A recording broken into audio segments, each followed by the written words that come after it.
السلام علیکم دوستو، میں ہوں افسان علی اور آپ دیکھ رہے ہیں دین کی باتیں۔ دوستوں، جیسا کہ آپ سبھی کو معلوم ہے کہ کچھ ہی دنوں کے بعد میں بقرہ عید کا تہوار آنے والا ہے اور بقرہ عید کے موقع پر مسلمان جانوروں کی قربانی دینے والے ہیں۔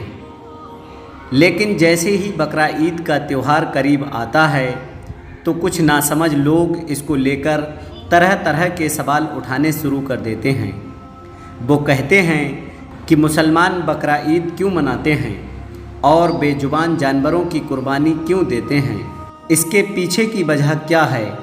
آج کے اس ویڈیو میں ہم آپ کو بقرہ عید کو لے کر پوری جانکاری دینے والے ہیں اور آپ کو بتانے والے ہیں کہ مسلمان بقرہ عید کا تہوار کیوں مناتے ہیں اور اس دن جانوروں کی قربانی کیوں دی جاتی ہے۔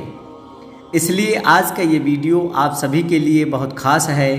آپ ہندو ہو یا مسلمان، آپ اس ویڈیو کو آخر تک ضرور دیکھیں اور مہربانی کر کے اسے شیئر بھی کر دیں تاکہ بقرہ عید آنے سے پہلے یہ جانکاری اور بھی لوگوں کے پاس میں پہنچ جائے۔ تو چلیے دوستوں، شروع کرتے ہیں۔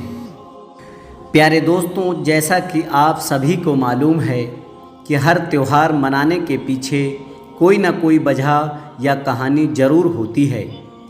اسی طرح سے بقرہ عید کو منانے اور قربانی دینے کے پیچھے اسلام میں ایک واقعہ ہے۔ یاد رکھیں، اللہ تبارک و تعالیٰ نے اپنے محبوب بندوں یعنی کہ اپنے نبی اور پیغمبروں سے بہت محبت کیا کرتے ہیں اور سمے پر ان کا امتحان بھی لیتے رہے ہیں۔ اسی طرح سے ایک بار حضرت ابراہیم علیہ السلام کا بھی امتحان لیا گیا تھا۔ ہزاروں سال پہلے کی بات ہے۔ ایک روز حضرت ابراہیم علیہ السلام اپنے گھر میں آرام فرما رہے تھے کہ ان کی آنکھ لگ گئی، یعنی کہ آپ پر نیند غالب ہو گئی۔ تبھی آپ علیہ السلام نے خواب میں دیکھا کہ اللہ تعالیٰ آپ سے فرما رہے ہیں، اے ابراہیم، آپ اپنے سب سے پیاری اور سب سے عزیز چیز کو میری راہ میں قربان کرو۔ یاد رکھیں، نبیوں اور پیغمبروں کا خواب کبھی بھی جھوٹا نہیں ہو سکتا ہے۔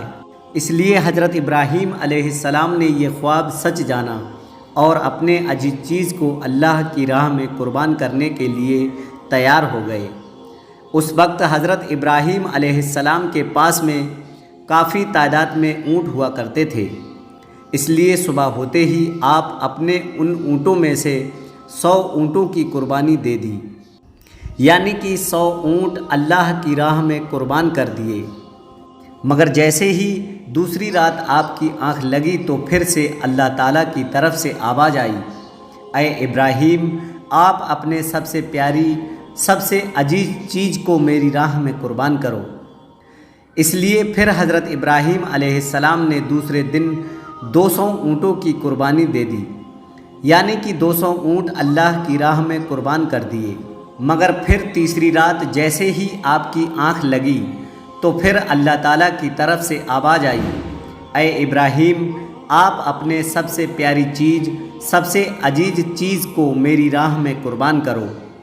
یہ سن کر آپ علیہ السلام سوچنے لگے کہ میرے لیے سب سے پیاری اور سب سے عزیز چیز میرا بیٹا اسماعیل ہے۔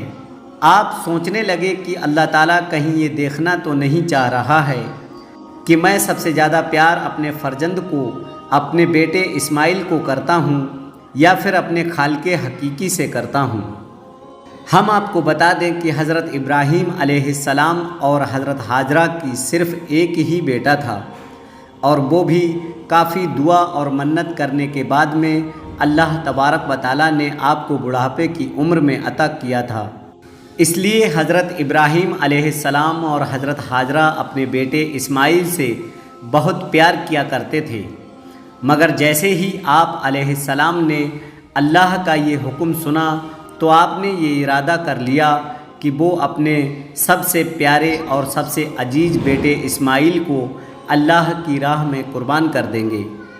اس لیے پھر دوسرے دن حضرت ابراہیم علیہ السلام نے اپنی بیوی حضرت ہاجرہ سے کہا کہ ہاجرہ، اپنے بیٹے کو غسل کراؤ، نئے کپڑے پہناؤ اور خوشبو لگا کر بالکل دولہے کی طرح تیار کر دو۔ آج ہم اپنے ایک دوست کے گھر دعوت پر جا رہے ہیں۔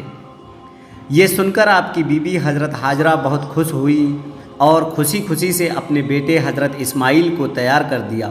پھر جب حضرت ابراہیم علیہ السلام اپنے پیارے بیٹے اسماعیل کو لے کر فلسطین سے مکہ کی طرف روانہ ہونے لگے، تبھی آپ کے گھر میں ایک شیطان داخل ہوا اور وہ آپ کی بیوی حضرت حاجرہ سے کہنے لگا، اے حاجرہ، کیا تمہیں پتہ بھی ہے کہ تمہارے پیارے بیٹے کو کہاں لے جایا جا رہا ہے؟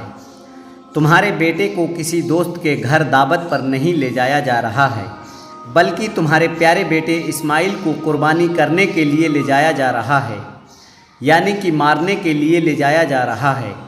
یہ سن کر حضرت حاجرہ نے کہا، میں اپنے ابراہیم کو اچھی طرح سے جانتی ہوں، بھلا ایک باپ اپنے بیٹے کو کیوں مارے گا؟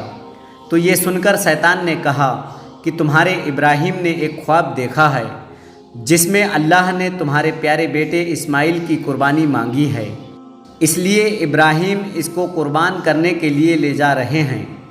یہ سن کر آپ کی بیوی حضرت حاجرہ فخر سے کہنے لگی، اے شیطان، تم پر لعنت ہو، اگر میرا بیٹا اللہ کی راہ میں قربان ہونے کے لیے جا رہا ہے تو میرے لیے اس سے بڑی خوشی کی بات اور کیا ہوگی؟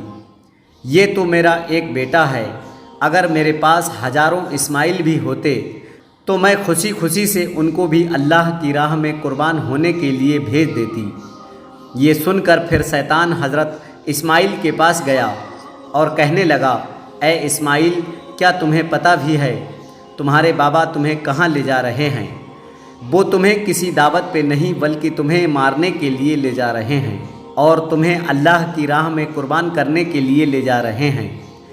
تو یہ سن کر حضرت اسماعیل علیہ السلام نے فرمایا کہ اگر میں اللہ کی راہ میں قربان ہو جاؤں تو میرے سے بڑا خوش نصیب پھر کون ہوگا؟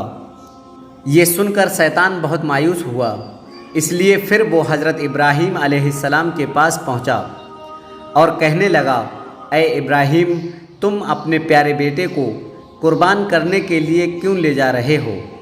تمہیں پتہ بھی ہے کہ تمہاری یہ قربانی اللہ کی بارگاہ میں قبول ہوگی بھی یا نہیں؟ اور دوسری بات، جب تم اپنے بیٹے کو قربان کر دو گے تو بڑھاپے میں تمہاری خدمت کون کرے گا؟ بڑھاپے میں تمہاری دیکھ بھال کون کرے گا؟ یہ سن کر حضرت ابراہیم علیہ السلام نے کچھ پتھر اٹھائے اور شیطان کو لعنتی کہہ کر مارنے لگے۔ یہ دیکھ کر شیطان وہاں سے بھاگنے لگا۔ دوستوں، کہا جاتا ہے کہ تبھی سے مکہ میں حج کے دوران شیطان کو پتھر مارا جانا شروع ہوا، اسی وجہ سے حج کے دوران شیطان کو پتھر مارا جاتا ہے۔ پھر حضرت ابراہیم علیہ السلام اپنے پیارے بیٹے کو لے کر وہاں سے چل دیے اور آگے بڑھنے لگے۔ تھوڑی دور جانے کے بعد میں آپ نے اپنے بیٹے سے فرمایا کہ اسماعیل، کیا تمہیں پتہ ہے کہ ہم آپ کو قربان کرنے کے لیے اللہ کی راہ میں لے جا رہے ہیں؟ تو یہ سن کر آپ کا بیٹا حضرت اسماعیل علیہ السلام یہ کہنے لگے، بابا جان، اس سے بہتر میرے لیے اور کیا ہوگا کہ مجھے اللہ کی راہ میں اللہ کے ایک نبی قربان کرنے کے لیے لے جا رہے ہیں۔ لیکن بابا، میری ایک التجا ہے، جب آپ میرا گلا کاٹو گے تو آپ وہ دیکھ نہیں پاؤ گے، اس لیے پہلے آپ رسی سے میرے ہاتھ پاؤں کو باندھ دیجئے، اور میں چاہتا ہوں کہ آپ بھی اپنی آنکھوں پر ایک پٹی باندھ لیں تاکہ آپ کو میرے گلے پر چھری چلاتے وقت ترس نہ آ جائے۔ بس پھر کیا تھا، حضرت ابراہیم علیہ السلام نے اپنے پیارے بیٹے اسماعیل کے ہاتھ پاؤں کو باندھ دیے اور اپنی آنکھوں پر بھی ایک پٹی باندھ لی، اور پھر اپنے ہاتھوں میں ایک چھری لے کر آسمان کی طرف دیکھا اور کہنے لگے، اے اللہ، آپ مجھے 1000 اسماعیل بھی دیتے تو میں خوشی خوشی کے ساتھ ان سب کو آپ کی راہ میں قربان کر دیتا۔ یہ کہہ کر آپ وہ چھری اپنے بیٹے اسماعیل کی گردن پر چلانے لگے۔ تو اتنے میں اللہ تعالیٰ نے فرمایا، اے جبرائیل، جلدی سے جنت سے ایک جانور کو لے کر زمین پر جاؤ اور میرے اسماعیل کو وہاں سے ہٹا کر اس کی جگہ پر وہ جانور رکھ دو۔ ابراہیم اپنے امتحان میں پاس ہو گیا ہے۔ جیسے ہی حضرت ابراہیم علیہ السلام نے گردن پر چھری کو پھیرا تو خون بہنے لگا، مگر اس کے بعد میں آپ نے جیسے ہی اپنی آنکھوں سے پٹی کو ہٹایا تو آپ نے دیکھا کہ آپ کے پاس میں ہی آپ کا بیٹا اسماعیل صحیح سلامت کھڑا ہوا ہے۔ پھر آپ نے جیسے ہی نیچے کی طرف دیکھا تو آپ نے دیکھا کہ اس کی جگہ پر ایک دمبا، جس کو ہم بھیڑ کہتے ہیں، وہ قربان ہو چکا ہے۔ یہ دیکھ کر حضرت ابراہیم علیہ السلام نے اللہ کا شکر ادا کیا کہ اتنے میں غیب سے آواز آئی، اے ابراہیم، تمہارا یہ امتحان قیامت تک یاد رکھا جائے گا، اور تمہاری اس سنت کو ایمان والے لوگ ہر سال یاد رکھیں گے اور ہر سال اللہ کی راہ میں قربانی پیش کریں گے۔ دوستوں، تبھی سے بقرہ عید کے موقع پر قربانی کا یہ سلسلہ شروع ہو گیا، اور عید کے 2 مہینے 10 دن کے بعد میں بقرہ عید کا تہوار منایا جانے لگا۔ ہمارے دیش بھارت، پاکستان اور بنگلہ دیش جیسے دیشوں میں 3 دن تک یہ تہوار منایا جاتا ہے، جس میں بکرا، دمبا، اونٹ اور حلال جانوروں کی قربانی دی جاتی ہے۔ یاد رکھیں، قربانی کے گوشت کو 3 حصوں میں بانٹا جاتا ہے۔ پہلا حصہ غریبوں اور مفلسوں میں بانٹا جاتا ہے، دوسرا حصہ رشتہ داروں میں دیا جاتا ہے، اور تیسرا حصہ اپنے گھر میں رکھا جاتا ہے۔ پیارے دوستوں، آج کی ویڈیو میں اتنا ہی۔ امید ہے آپ لوگوں کو یہ ویڈیو پسند آیا ہوگا۔ ویڈیو پسند آنے کی صورت میں ثواب کی نیت سے آپ اس ویڈیو کو اپنے دوستوں میں زیادہ سے زیادہ شیئر کریں، کیونکہ اچھی باتیں سن کر آگے پہنچانا صدقہ جاریہ ہے، اور اس کا اجر اللہ تبارک و تعالیٰ دے گا۔ اگر آپ کے شیئر کرنے سے کسی ایک نے بھی ان پر عمل کر لیا تو اس کا ثواب آپ کو قیامت تک ملتا رہے گا، اور میرا یہ ویڈیو بنانے کا مقصد بھی کامیاب ہو جائے گا۔ ملتے ہیں کل ایک اور نئے ویڈیو کے ساتھ، تب تک کے لیے دعاؤں کی گزارش۔ اللہ حافظ۔